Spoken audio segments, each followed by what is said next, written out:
আজকে এমনিতে দেরি হয়ে গেছে, তাড়াতাড়ি খান। তুমি ঘুম আসতে গেছে, এখন পাও না যে তাড়াতাড়ি উঠা লাগবে না লাগবে। তা তোমার কারি নেই যে অ্যালার্ম দিয়ে থুই। অ্যালার্ম তুমি তো দিয়ে পারো, আমি নাই দেই নেই, তুমি তো দিয়ে থুই পারো। আচ্ছা লাও, কথা বাদ দাও, তাড়াতাড়ি সেরি করো। আচ্ছা লাও।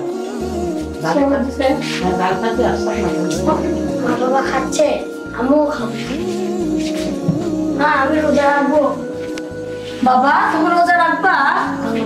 তুমি রোজা রাখতে পারবা তো? হ্যাঁ পারবো আমি। দুপুরে কিন্তু অনেক ক্ষুধা লাগবে, অনেক কষ্ট হবে তোমার, পারবা তো? হ্যাঁ পারবো। আচ্ছা ঠিক আছে, বসো। আমার সোনা রোজা থাকবে আমার বাবা। বসো। খাও। সের মজাটাই আলাদা, দেখছো?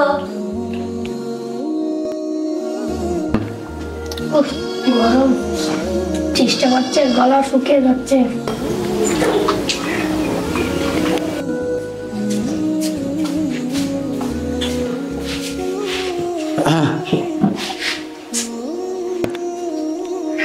কি ব্যাপার দাদু ভাই, তুমি কি পানি খাবে? না দাদু ভাই, আমি রোজা রাখছি। বাহ, তাহলে তো আজ তুমি সত্যিকারই রোজা রয়েছো। রোজা তো শুধু না খেয়ে থাকার জন্য নয়, এটা শুধু ধৈর্য আর আত্মনিয়ন্ত্রণের পরীক্ষা।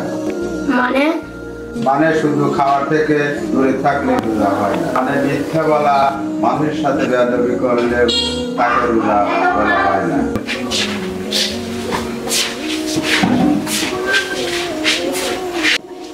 দাদা যেগুলো কথা বললো তা তো সত্যি বিষয় হতে পারে, ভাবার বিষয়।